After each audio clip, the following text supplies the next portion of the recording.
Hi, everybody. Sharyl Attkisson here. Welcome to another edition of Full Measure After Hours. Today, a rare interview with professional investor Jeffrey Wernick about Bitcoin and his lack of confidence in the future of the U.S. dollar and the centralized money system. You might not have heard the name Jeffrey Wernick. He's pretty famous in his world, but he just doesn't do many interviews. I'm lucky he agreed to do a second interview with me for Full Measure. The first was about 4 to 5 years ago when I was trying to better understand and explain Bitcoin. Wernick, who foresaw success and invested early in Uber and Airbnb, now says he's devoted his life to ethical investments, encouraging freedom, not censorship, and decentralization, which means Bitcoin. On Sunday, February 23rd on Full Measure, I'll have the interview with Jeffrey Wernick, but you get to hear the whole thing today in this podcast. And as you'll hear, he talks about a lot more than just Bitcoin because actually his thoughts on Bitcoin relate to a much more global view of the U.S. dollar, centralized monetary systems, and the economy. Here's Jeffrey Wernick.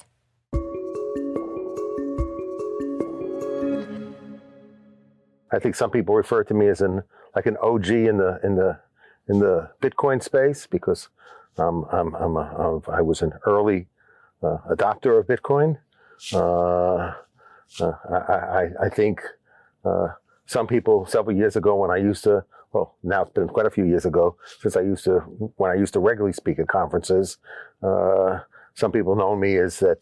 For many people, even though I'm not the first person to say it, I might have been the first person to repeat it frequently, is I would tell people if it's not Bitcoin, assume it's a shitcoin. I think I was one of the most, it might be self-serving, but I think I was one of the most principled advocates, not only for Bitcoin, but the underlying principles of Bitcoin. And how would I separate myself from a Michael Saylor? I mean, I would never make a statement saying, I want to partner with the government in regulation and people should not be able to custody their own coins. I'm a believer that everybody should custody their own coins and nobody should use, third-party custodians for their. If it's, expression is if it's not your wallet, it's not your money. Possession is 9/10 of the law. So anything valuable, people should self-custody. And I'm an advocate for all the other underlying principles of Bitcoin, which means I like decentralization. I'm an actual opponent of anything that's centralized. I think everything should be permissionless. So I want to live in a permissionless world. I want to live in a decentralized world where there are no authorities. And to the extent that we deem somebody authority, we've done it because we've chosen to. And that person we only is authority based upon, mutual agreement. And explicit consent. I believe in censorship resistant. So, hence the fact that, I gave money to Parler, hence the fact I gave money to Gab, hence the fact that I've given money to BitChute. So basically, I think probably, again, not without being self-serving, I'm probably the most principled investor with respect to free speech because I don't embrace any form of content moderation. I don't embrace any form of shadow banning. I don't embrace any form of throttling, and if people find, speech offensive, they shouldn't listen. So we have a First Amendment not to protect the speech we like, but to give as much protection to the speech we don't like as speech we like. And that's an unpopular position. It's a position that gets you punished in the marketplace because you get advertisers who don't like to be affiliated with platforms that actually like free speech. I would never say something like freedom of speech, but not freedom of reach. So I think I'm how I'd like people to know me is someone who's a very principled investor who has certain deeply felt values, passionate and deeply felt, and I put my money where my mouth is. If I remember correctly, you were an early investor in Uber or something like Uber? Yes, but I those are centralized things. I don't really like to talk about Airbnb? I don't really like those platforms. Okay. So I don't like those platforms. But you made some money on them. Yeah, I've made money on a lot of stuff. Okay. So we're here. I think there was a point in my life where I liked to trade just for the pleasure of trading. Then at a point in life, and I think maybe I was influenced by a lot of friends, who said that, I shouldn't opt out of society, because for many years that was my decision, basically to opt out. I wanted to be private and I wanted to be anonymous. So I think a lot of my friends had pointed out to me that I have firmly held views, but I'm not willing to fight for any of my views. So I think as I got older, I decided to focus my effort and energy in fighting for things that I strongly believe in. So while then I liked to be anonymous, now I don't want to be a public figure, but I want to put effort into things. I don't want to just figure out how I can create my own world independent of everyone else's world, and know, I got a few bucks and I could live my life and I can't have any third party damage me, that maybe I have some responsibility to make the world a better place. And, and my way of doing that, is advocating for, for freedom. And I think the type of freedom that, Thomas Jefferson, who's my, favorite founder, would appreciate. So let's see. I just was 69, so I don't know how many more productive years I have left. You have a lot. But whatever productive years I have will be for advocating for, decentralized platforms that advance liberty and freedom. I hope I don't lose money on it, but my main goal is not making money, even though I want to make money, to the sense that if I don't make money, I haven't succeeded. So, but I want, succeeding at this, even when I first invested in Parler, I had told the founder of Parler, that I'm investing in a movement, not a business. So, and I've said the same thing to, I said to the founder of Gab and to BitChute also, that I'm investing in a movement and I want the movement to succeed. So, the financial returns are secondary to me.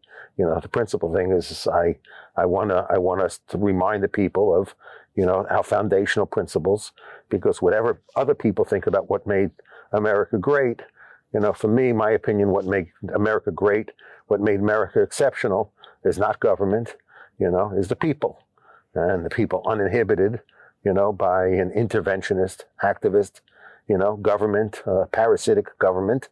And I don't think, if even Alexander Hamilton, he woke up today and saw that, government spending represented directly over 40% of GDP.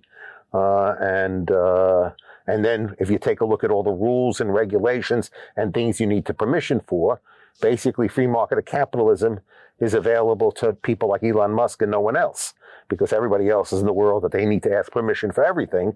So that's not really free market capitalism. So we have capitalism for the few, not for the many, not for everyone. So, and the founding was capitalism for everyone. And when you need to ask, when you have to ask permission, and it costs a lot of money to ask permission, because most of these businesses, you got to hire lawyers, you have to show certain capital requirements, you got to go to a Wall Street firm or something to raise money, you have all these rules, that basically are all these barriers to entry, and in a free society should eliminate all the barriers to entry. So instead the government keeps erecting, more and more barriers to entry. So I think that they would wake up appalled to see, as Franklin, famously said, it's a republic if you can keep it. We haven't kept it, and I'm going to keep reminding people we haven't kept it, but it's never too late to start moving back to be, a constitutional republic and embrace the principles that the founders espoused. And that's where American exceptionalism came from, in my opinion. We're here primarily to talk about Bitcoin, because you're really good at talking about Bitcoin. But keep in mind that most people watching this are like me. As much as I've read up on it and tried to understand it, a lot of it's still very much of a puzzle. So try to speak, if you can, in simple terms about it. Okay. But since you are interested in ethical investments today, in a nutshell, why do you think Bitcoin is an ethical investment? I think Bitcoin is the most ethical investment, and I think it's the most ethical investment for first a lot of the principles that I just spoke about. I think Bitcoin is ethical in the sense it has a well-defined rules, and those rules are immutable. So you can't buy influence. So what could be more ethical than a protocol, that an uncorruptible protocol? What could be more ethical than that? So the ledger never lies. Okay, whatever the ledger records, whatever the ledger reports, is always the truth. So here you have a ledger that only records the truth. A lie does not exist in the Bitcoin ecosystem. Inside the ledger, there's no such thing as a lie. The protocol prohibits lying, okay? And people trust the protocol to keep lying out of the protocol through the process under which a Bitcoin is created. So it's a completely honest ledger, and nobody doubts the integrity of that ledger. You don't need to hire third-party auditors to validate that ledger. You have third parties trying to track who's transacting on that ledger because people want to try and find people's identity related to their engagement in the platform. The ledger doesn't offer that information, but third parties go hunt for it.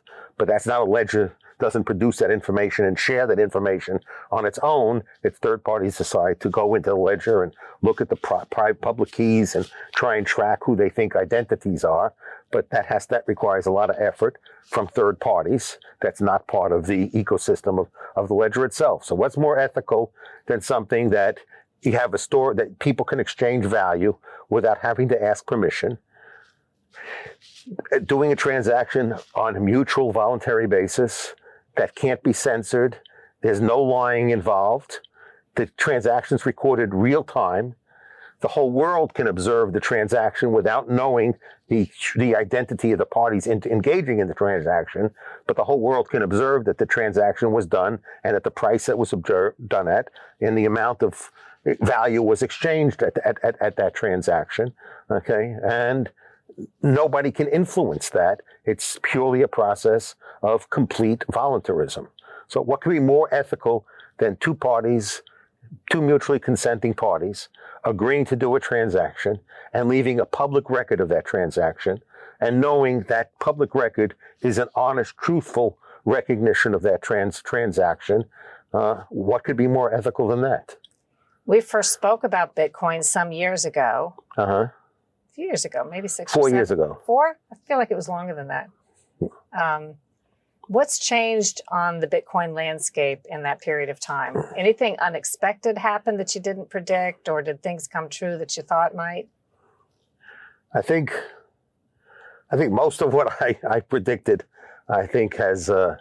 My fear on what would happen to the Bitcoin ecosystem is that the people who would begin to have, early on in Bitcoin, you had people like this guy. I might be mispronouncing his name, Andreas Antonopoulos, something. Sorry, Andreas, for mispronouncing your name. But these were people who gave lectures. They put them on the YouTube. They went around to small audiences, and they gave deeply philosophical lectures on what the nature of Bitcoin is.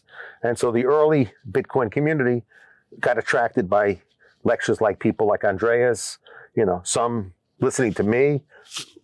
I think Andreas had larger audiences than me. But there were people who really believed in the values of Bitcoin, not just as a speculative investment, not as it is a speculative asset. So something more than just a way of accumulating wealth. So now who are the influential people, or the Michael Saylors of the world, who want to custody your Bitcoin? They want to buy it on your behalf. They want to convert it into a financial instrument. And so they want to cooperate with government.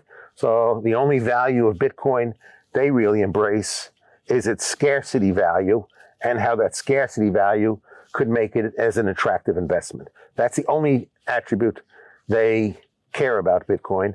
And my concern was that Wall Street would take over the Bitcoin space, and they would then promote the type of values that Saylor has promoted. That was always my concern, and I think I've been correct in that concern. So how it's evolved has not been a surprise to me. It's been a disappointment to me, but not an unexpected disappointment to me. What's happened to the value of a Bitcoin in the past 4 years? I think when you and I talked, Bitcoin was I guess about 10% of the price it is today. So Bitcoin has gone up tremendously in value, and I think it's gone up tremendously in values for I think the reasons I articulated back then is the fact is that the world is fiscally irresponsible, that all fiat money regimes end up dying, and they usually get replaced by the best form of money at that point in time. That best form of money used to be gold, and Bitcoin has, in my opinion, attributes much better than gold. I was a gold person years ago. So before I was a Bitcoin person, I was a gold person. But once I got exposed to the white paper, I no longer was a gold person. I immediately saw why, in my opinion, Bitcoin was far superior to gold, and I think it's far superior to gold. That I became from a gold person to a Bitcoin person.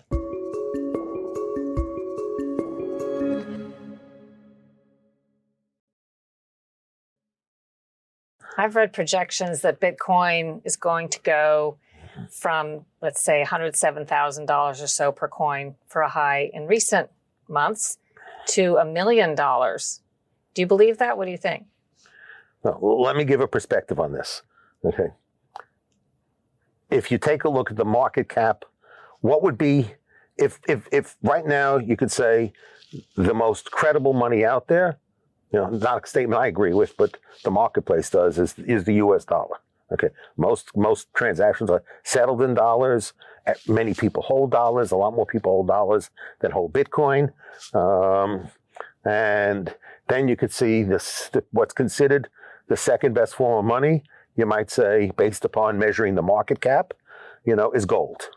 So given the fact that I firmly believe that within the next number of years, less than 10 years, I think more people will embrace Bitcoin as the second best money, and that Bitcoin will pass gold.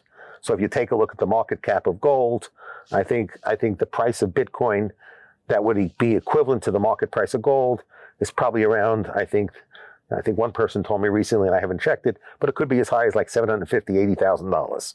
So a Bitcoin price. So if people believe that if I don't want to hold dollars, the next best thing is no longer gold but Bitcoin, then Bitcoin could easily go $500,000, $750,000, and we'll have to see.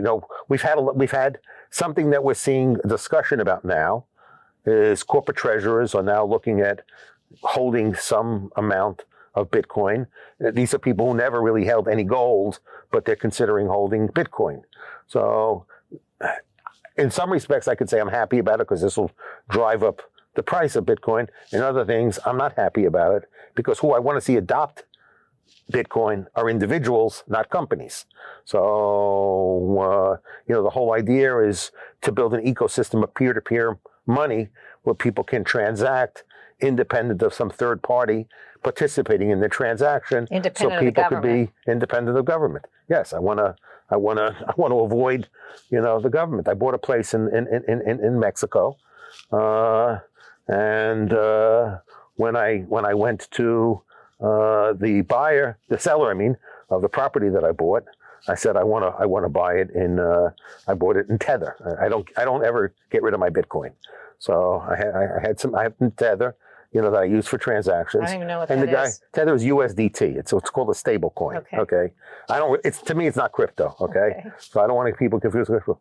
But the point of it is he asked me why I wanted to do it this way. I said because I want to do a transaction that a bank is not involved in.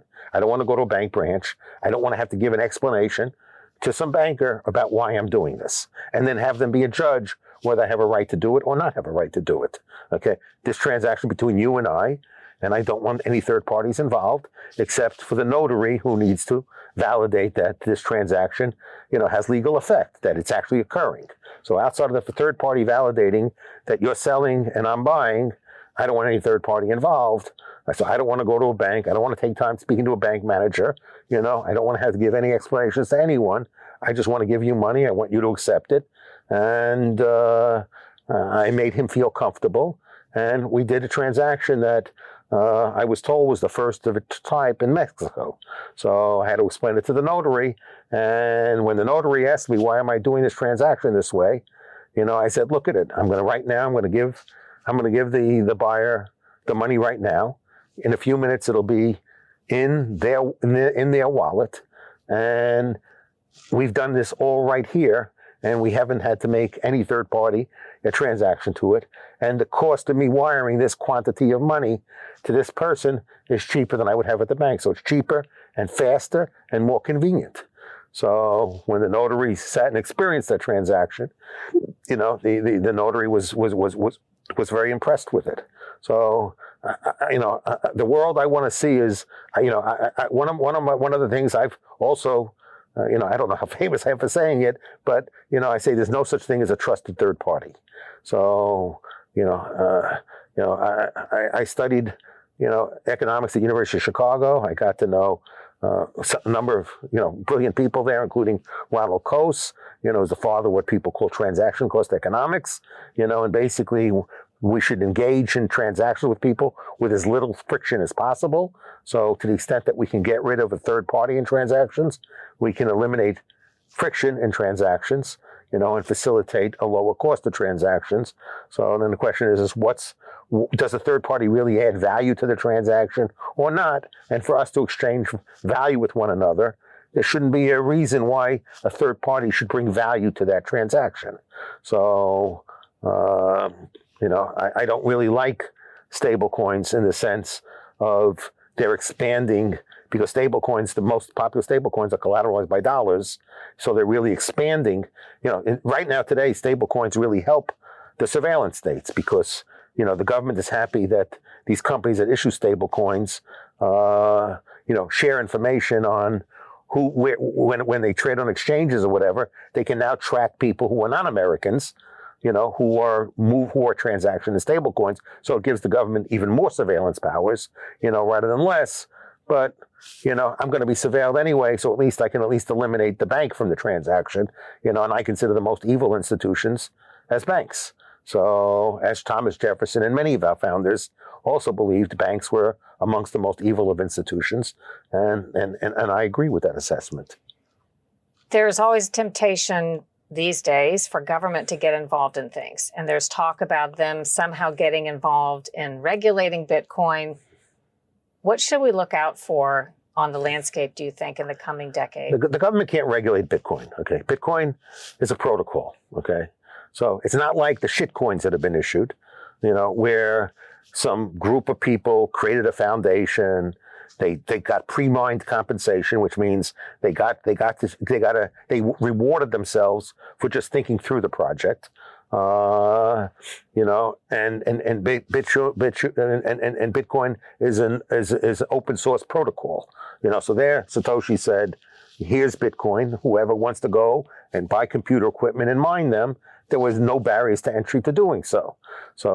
And it's not like Satoshi mined Bitcoin the day after the paper was published or rewarded he or herself for Bitcoin for writing the paper. No, it was a couple of months later that Satoshi went out and mined Bitcoins, the Genesis block, and it could have been anyone else could have done it at the same point in time. So Satoshi had no comparative advantage, no special privileges associated with it, and Satoshi had to work as hard as anybody else to get a Bitcoin. So no privileges, no preferences, no control rights, no governance rights, okay, which is different than, all these other shitcoins who wrote a paper, said, I'm going to build this, I'm going to reward myself with a lot of tokens, you're going to give me money to build it. You're not going to ask any questions. You have no real role in the governance. You're just going to give me the money and trust it. Maybe I'll build it. Maybe I won't. My incentive is that to build it is that I get all these tokens. If I did so, to me, those are securities. So they've issued securities, and all securities are regulated. So to the extent that any securities are regulated, they can't be censorship resistant, and they can't be permissionless, because the act of creating a security requires permission. and it requires the maintenance of that permission. So if maybe some party that engages in a transaction, is somebody the U.S. government doesn't like, and you're a security, and the government says reverse that transaction, or we're going to delist you as a security, you'll delist it. So if the government says, I want you to share information, you'll share it. With Bitcoin, there's no one to ask. There's no controlling authority. So there's nobody for the government to subpoena, not because we don't know Satoshi exists. Even if Satoshi exists, Satoshi doesn't have that knowledge. Even if Satoshi existed, Satoshi just doesn't have the. So you can subpoena Satoshi and say, tell me what you know, but ultimately it's a decentralized protocol, and Satoshi has no privileged knowledge over anyone else over the process of how that block got created. So when the government talks about looking at regulations for electronic currency, are you saying they don't understand they can't regulate Bitcoin, or they will be carving Bitcoin out of the equation? I think when they take a look at the e-currency, I remember when there was a debate when the government was taking a look at would Bitcoin be considered a currency or would Bitcoin be considered, some sort of asset, like an intangible asset. And a lot of people were disappointed when Bitcoin was not considered a currency. I was happy Bitcoin was not considered a currency, because it would not be regulated by the OCC. So the production of Bitcoins would not be regulated, but the distribution of Bitcoins could then be regulated. So they could basically require people to acquire Bitcoin through regulated entities. So that's the risk to me. The risk to me in the U.S. at least, and maybe other parts of the world, is that people will say, if like the Biden administration already tried, is, you can own Bitcoin, but you have to have a third-party wallet.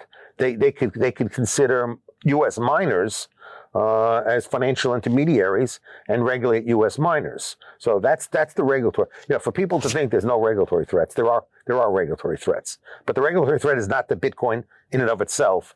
It's to those who make part of the ecosystem, how they could regulate them. So they could regulate miners by defining miners as financial intermediaries and bring them under the control of OCC or some other entity, or they could create some new entity to do that, and they could regulate who's permitted to, that you're not allowed to self-custody. So therefore they can track all the movement. So, is there a risk that's going to happen, you think? I think there's a great risk that's going to happen. What about under President Trump, who has expressed some support, I guess, just in concept for Bitcoin, but does that mean potentially less threat of regulation or not? I think right now, the more the market cap of Bitcoin grows, the more threat there is to the dollar as the reserve currency of the world, the more likely that the U.S. government will take action and hostile action against it. If you take a look at, I read yesterday or today in the newspaper, that Trump has repeated this threat several times about the BRIC nations, not having them develop a parallel monetary system and settlement system, that they have to commit to keeping the dollar as this international settlement for systems, or else he will, he says he wants to be known as Tariff Man. So something like that. So Trump understands for his point of view, the importance of preserving what I describe as dollar hegemony. Okay. Actually, there was references even made in previous regimes, and even Kerry, I don't remember which Democrats also said, is we have to be careful about all these sanctions of countries, because if we sanction too many countries, then they're going to create a parallel currency, and we will lose the tool of dollar hegemony. And basically, as we see in our foreign policy, we use dollar hegemony very aggressively. Economic sanctions is an important part. Our control of SWIFT, the international payment systems, is crucial to our ability to inflict economic hardship on countries we want to inflict hardship on them. It's a form of hegemony. For me, it's an act of war. So to me, it's a violent act of war. I think anyone who had their property taken away from them or deprived their use of their property would consider that a very hostile act. If the government were to take a hostile act, as you say, against Bitcoin, would that impact people who have Bitcoin in terms of make the value of their Bitcoin fall? I think hostile actions are actions that occurred from a sense of weakness, not of strength. I generally think a bully is a coward. Okay, so somebody who engages in bully tactics, it's an exposure of their weakness, not the strength. So for me, if the more hostile the government gets against Bitcoin, for those that would be panic selling, I'd be buying, and I think that would just give me an opportunity of making a lot more money off of Bitcoin, because I think ultimately the attributes of Bitcoin will win. So do I think that the government can sustain this hostile attacks against Bitcoin? Can they preserve dollar hegemony? No, I don't think dollar hegemony will be able to preserve. I think we could buy time. So the U.S. can buy time, but ultimately, unless the U.S. embraces monetary fiscal responsibility, the dollar will collapse and something will replace it. And more and more people will like Bitcoin. And also, the more and more people that hold Bitcoin, the harder it becomes for them to take hostile action against Bitcoin. If 100 senators and 400 House of Representatives all own Bitcoin, they're not going to be enthusiastic about promoting regulation, that will impact, their pocketbook. So to the extent that part of the hedge against, the government being too aggressive against it is that many people in Congress do recognize the fragility of the dollar, and the appeal of, many of them won't say it publicly, but most of these people who own, Bitcoin in Congress are buying it as a hedge against fiscal irresponsibility of the U.S. government, and them understanding that our deficits are unsustainable, that politically they can't do anything about it, so personally they can hedge it by owning some Bitcoin. Some members of Congress who have Bitcoin? I don't want to give names of people, but yes, I know. You don't have to give names, but... Yes. Okay. Yeah, some people have contacted me, with advice. So yeah, I know a number of people that own Bitcoin. Lastly, for ordinary Americans who still don't know much about this universe, what would you advise them if they were saying, what do you think I ought to do? Now, last time you asked me this question, I answered, I think Bitcoin, people should always expect Bitcoin will be highly volatile. So one is first is no one should invest in money they can't afford to lose. Somebody else has to determine their own preferences for risk, and own tolerance for risk. So if they feel compelled to look at the price every day, and then when they see a 10%, 20% move, if that's going to give them a heart attack, then they shouldn't own it. But as long as they feel that they have the stomach for some level of risk, can absorb, some losses, and just can be patient and know that over time they will be more than fairly compensated for that risk. Everybody should own, some Bitcoin. Bitcoin is the best hedge against the collapse of the fiat money regime. People should view the collapse of the fiat money regime as a likely outcome sometime in the future, without me being able to predict exactly when, because the level of debt the world has produced and the ability to service that debt just doesn't exist. The math doesn't intersect, and something's going to happen, and it's not going to be very good. And then the question is, so I don't view Bitcoin as an inflation hedge. So I think the argument that's an inflation hedge, I think, is a stupid argument. I think the argument is a hedge against, a dysfunctional global financial environment, which is basically every government has signed on to basically the similar policies. Is borrow and spend, borrow and spend, borrow and spend, borrow and spend, borrow more and spend, borrow even more and spend, and borrow even more and spend. So, even Trump, which on the one hand, you notice there's no talk about cutting $2 trillion out of the budget this year. Musk mentioned it. He and Vivek went around. We're going to cut $2 trillion. Vivek doesn't exist anymore in Doge, and Musk is not talking about $2 trillion anymore. And Trump asked that during the duration of his presidency, there be no debt ceiling. So, desiring to eliminate the debt ceiling is not an indication that I'm going to cut government spending and I'm going to cut the deficit. It's a recognition that I'm likely to increase the debt and I don't want to have a leverage in me reducing spending by the fact that somebody could use the debt ceiling against me to cut spending and to cut the deficit in a way I don't want to cut it. So to me, that's signaling that the government is saying is we value the right to spend a lot more money very, very highly. So that's what the government does. That's what all the governments do. There's a limit to how much the U.S. can tax people, tariff people, embrace surveillance and all the other tactics used to exercise dollar hegemony. For the British Kingdom thought they would, what they say? The sun never sets on the British Kingdom. That's what they used to say, something like that, and the British economy started collapsing around the time of World War One. But the pound sterling remained the standard until World War II. So we were in a pound sterling standard up until, people think maybe the dollar standard was the global standard for a long period of time. No, this is a product of Bretton Woods, that was post World War II.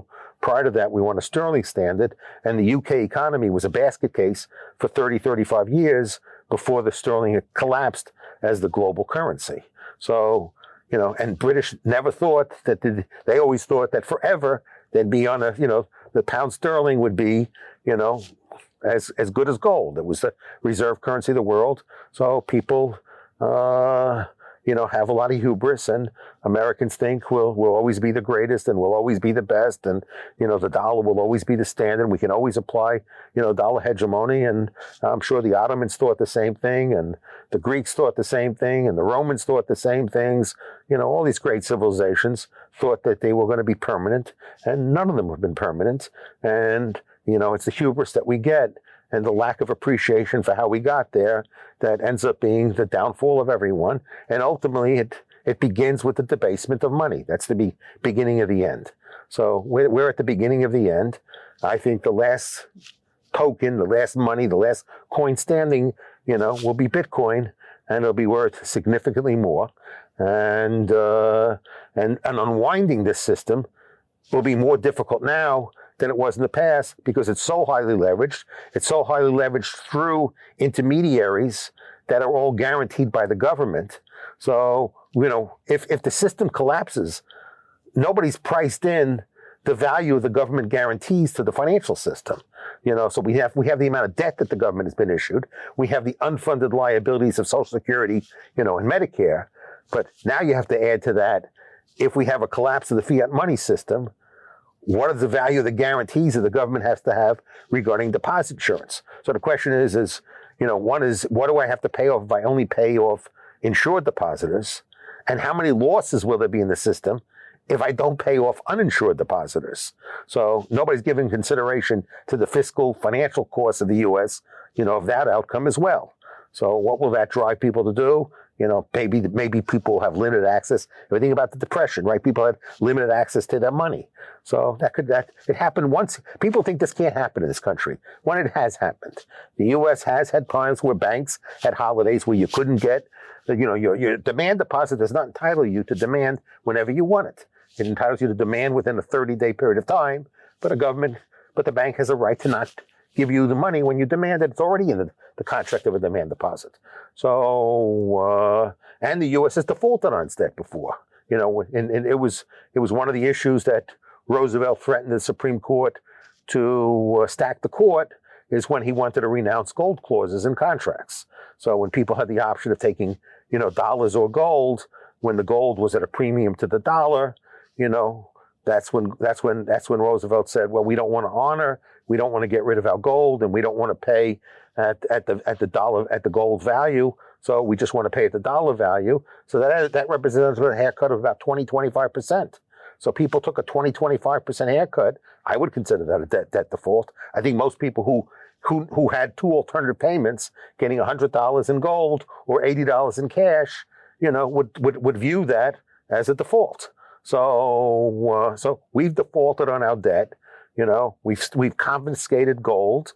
We've done all these things in the financial crisis, and we tend to give the president extraordinary powers to do extraordinary things at this point in time. And we should expect that when we have crises, that's what they'll do. So I think the only protection we have is what's ours. And right now, and this could change, owning Bitcoin has no reporting obligations until you move it. Okay. So if I buy Bitcoin, I don't have to report it. Okay. If I hold it, I don't have to report it. If I transfer from one wallet to another, all under my custody, I don't have to report it. The day I transfer to a third party and I get some other form of compensation, then I have to report the capital gain associated with it. But as long as I buy and hold, which is what most, quote, whales do with Bitcoin, they buy and holders, currently there is no reporting obligation. And if the government imposes a reporting obligation, when China what happened in China when China's government decided to make it more difficult for miners? People left China. So I assume that the type of people that own a lot of Bitcoin, if the government becomes too restrictive, they'll move out of the United States. The mining will move out of the United States, and the owners will move out of the United States.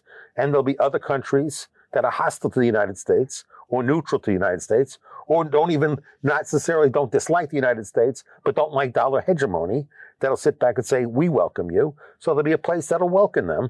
And as long as there's a place for welcome them, the personality of a Bitcoiner is, a true Bitcoiner is kind of nomadic in nature. So, if you ask like the founders, like Ben Franklin or people like that, they would say the country they resided in was liberty. So for them, in my opinion, the U.S. was an idea, okay? And the country and where they wanted to reside was inside the context of that idea. And that's how I see myself as well. I love ideas. So I want to my residents are my ideas, okay? Wherever I'm geographically located is indifferent to me. My loyalty to my ideas. So I don't like to be disloyal, but my prime loyalty are to my ideas and my ideals. And I could be anywhere.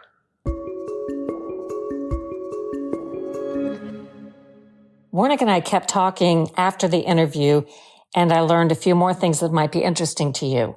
He says that 90% of the Bitcoin have been mined, and that the way the system is set up, the last Bitcoin will be mined in 2140. It's going to take a long time because right now, every 2 years, there's a halvening, as he called it, which basically means that by design, as time goes on, it takes longer and longer to produce a single Bitcoin, and it takes more computational power each time. That's what he says keeps the ecosystem secure, the computing power to produce a Bitcoin. I mean, this is hard for me to understand, let alone explain if I don't understand it really well, but it was sort of an ingenious design by the person or entities who set this whole thing up. I mean, back when it first started, an individual with a computer at home, is my understanding, could mine or create a Bitcoin. And the reward for taking part in that process, the way everything's set up, is the person, if they manage to solve the algorithm or the mathematical problem correctly and create a Bitcoin, the process also results in validating transactions in a blockchain technological way. And the person who accomplishes it is rewarded by being rewarded with a Bitcoin. And I remember way back when I'd never even heard of a Bitcoin. My daughter was young and she was talking about it. She had been awarded a Bitcoin, which was valueless at the time, but had been awarded Bitcoins or Bitcoin as part of some kind of gaming website. And I kind of scoffed at it. She tried to explain it to me, and she was actually trying to get on the computer and solve algorithms and take part in that process. Of course, years later, I'm like, wow, she knew what she was doing. And one of the scary things to me about Bitcoin is if you keep it on what's called a wallet, like on your computer, but you lose that computer or the key code that gives you access to that wallet, which is stored on the computer, then you lose your Bitcoin and all your money if that's how you've stored it. Sure enough, a few years ago, my daughter was asking where all our old computers were because she remembered that she had a Bitcoin or Bitcoins that had been valueless at the time stored somewhere on some old computer, which of course she could never find. It's like having those old comic books in perfect condition and that hearing years later they're worth like $100,000 or something, but you can't find them. Anyway, again, by design, the process of computing and solving these algorithms becomes more difficult so that Bitcoins are made on a particular schedule that slows down. And while it used to be that you might be able to mine or make a Bitcoin on a home computer, after a while it took supercomputers. And now apparently these are like communities of computers and actually chips that are created specifically to mine Bitcoin. And it can take, if it's not done with the right chips, you've tried to do it with computers, it can take a tremendous amount of power. It's my understanding something like they talk about being required for artificial intelligence. Anyway, fascinating. I wish I understood it better, but I hope that today's podcast shed some light for you. I know it did for me. I hope you enjoyed today's podcast, and that if you did, you'll leave a terrific review, subscribe, and share it with your friends. And check out my other podcast, the Sharyl Attkisson podcast. And if you haven't done so already, I hope you will look into buying my book, Follow the Science, How Big Pharma Misleads, Obscures, and Prevails. It's on sale for half price at Amazon. Proceeds support independent reporting. I promise you, there are insider secrets in this book that you've never heard, no matter how well informed you may be on the issue of corruption and compromise of our medical establishment, medical schools, continuing medical education classes, the studies that your doctors rely on, practically everything that can be touched by corruption, particularly of the pharmaceutical industry, has been influenced or touched by that. And as I posit in the book, as you'll see, it explains a lot about why we suffer from so many chronic health disorders today that our doctors for the past decade or two seemingly don't even notice, but for the chance to treat these disorders with expensive pills and potions. That's Follow the Science. Do your own research, make up your own mind, think for yourself.